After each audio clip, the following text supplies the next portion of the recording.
मुग्धा और उसकी सास के बीच पूरा समय सास के किसी न किसी काम को लेकर मतभेद चलते ही रहते हैं। बहू, ओ बहू, जरा चाय बना दे। मुग्धा चाय लेकर आती है। ये लीजिए, और कुछ चाहिए? अरे नहीं, बस चाय पीने का मन था। जाओ, तुम दूसरा काम करो।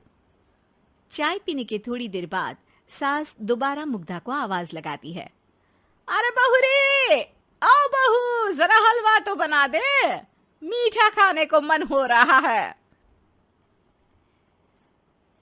इसी तरह मुग्धा की सास पूरा समय कोई ना कोई काम बताकर उसे रसोई से बाहर तक निकलने नहीं देती। कभी चाय, कभी हलवा, कभी पानी तो कभी दूध, हर समय खाने को चाहिए। और उसके लिए अपने हाथ पैर बिल्कुल नहीं हिलाने। परेशान किया हुआ है इन्होंने। सास की जबरदस्ती परेशान करने की आदतों से दुखी मुग्धा एक शाम सचिन के साथ अपने कमरे में बैठी हुई बात कर रही होती है। सुनो जी, मम्मी जी की ये जानबूझकर मुझे परेशान करने की फरमाइशों से मैं बहुत फ्रस्ट्रेट हो चुकी हूँ। पूरे दिन में एक सेकंड का आराम नहीं मिलता। रसोई से बाहर कदम रखती नहीं कि बहू ये बना दे, बहुरी वो बना दे। अरे इनकी फरमाइशें चलती ही रहती है।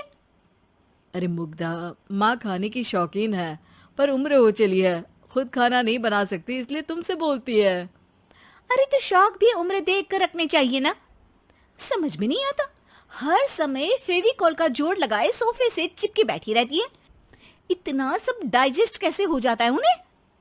अरे तुम मेरी माँ से इतनी नफरत कैसे कर सकती हो? मैं उनसे नफरत नहीं करती जी, बस परेशान हूँ। जहां मुग्धा अपने पति से ये सब बोल रही होती है, वहीं उसकी सास भी कमरे के बाहर दरवाजे से कान लगाए सारी बातें सुन रही होती है और अगली दोपहर रसोई में मुग्धा के पास जाती है। बहू, आज ना मेरा कुछ मसालेदार खाने का मन है। तो चाय बना दूं? मुझे बहुत पसंद है। अरे ना, ऐसा कर लिट्टी चोखा बना ले। और हाँ, जितना मसाला बातों में मिलाकर पति को सुनाती हो ना, सब्जी में भी वैसे ही डाला करो, खाना स्वादिष्ट बनेगा। सास की बात सुनकर मुग्धा हैरान रह जाती है। मतलब अब पूरा समय मुझ पर हुक्म चलाने के साथ बंद कमरे में हुई पति पत्नी की बीच की बातें भी सुनती है? अरे बात जब मेरी थी तो सुनने में क्या दिक्कत है? ये कहकर सास वहां से चली जाती है। अरे अब तो हद पार हो गई। इस तरह से तो ये मेरा जीना मुश्किल कर देंगी।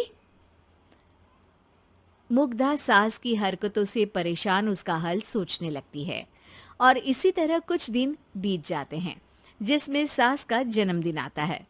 मुग्धा बहुत खुशी के साथ अपनी सास को एंड्रॉइड मोबाइल गिफ्ट करती है। मम्मी, आपको सबसे बात करने के लिए बहुत दिक्कत होती है ना? कभी सचिन तो कभी मुझे बोलना पड़ता है, पर इस मोबाइल से आपको कोई दिक्कत नहीं होगी। एक जगह बैठे बैठे बहुत कुछ कर सकती हैं अब आप। मोबाइल देख सासू माँ खुश हो जाती है, पर उसे इस्तेमाल करना तो आता नहीं, इसलिए साइड में रख देती है। जिसे देख मुग्धा घर का सारा काम छोड़ मोबाइल सेट कर सास को इस्तेमाल करना सिखाने लगती है, जिसके बाद अब सास पूरा समय मोबाइल में ही लगी रहती है। हाय, जब से मम्मी को मोबाइल मिला है मेरी लाइफ में कितनी शांति आई है। अच्छा है, इसी तरह बिजी रहे तो मैं भी सुकून की जिंदगी जी पाऊंगी। अब मुग्धा जब मन करे काम करना, जैसा चाहे वैसा खाना बनाकर खाना, पूरा समय रिलैक्स और खुश रहने लगती है। क्या बात है, आजकल तुम बहुत चहक रही हो। अरे मम्मी जी से छुटकारा जो मिला है, अब ना फरमाइशें ना छुप छुप कर बातें सुनना। अच्छा, तो मोबाइल गिफ्ट करने की ये स्कीम थी। इसी तरह दिन बीतते हैं और अब मोबाइल पर लगी सास फरमाइशों की जगह सवालों के लिए बहू को आवाजें लगाना शुरू कर देती है। अरे बहू, सुन तो, देख जरा किसी का फोन क्यों नहीं मिल रहा? रिचार्ज खत्म हो गया है, पर अभी 4 दिन पहले ही तो मैंने किया था। इतनी जल्दी कैसे खत्म हो गया? अरे मैंने कल तेरी कनाडा वाली मौसी सास से 3 घंटे बात की थी ना। क्या? इतना महंगा तो मोबाइल भी नहीं आया जितना महंगा इसका रिचार्ज पड़ रहा है।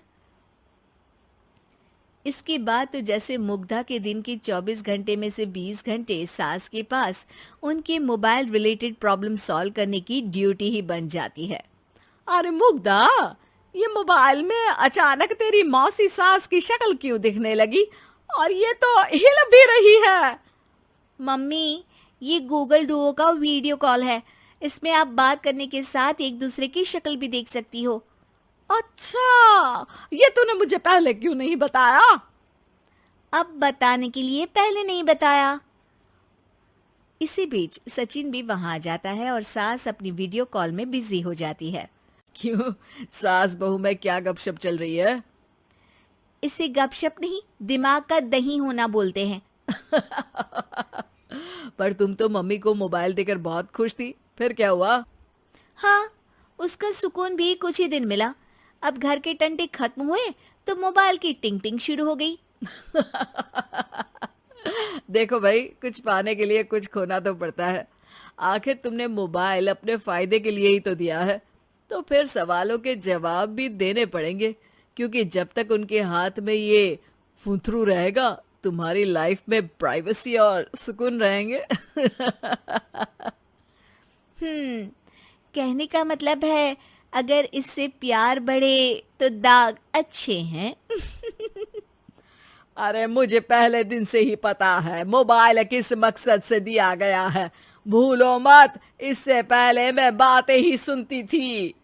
सास की ये बात सुनकर मुग्धा शॉक में और सचिन हंसता रह जाता है।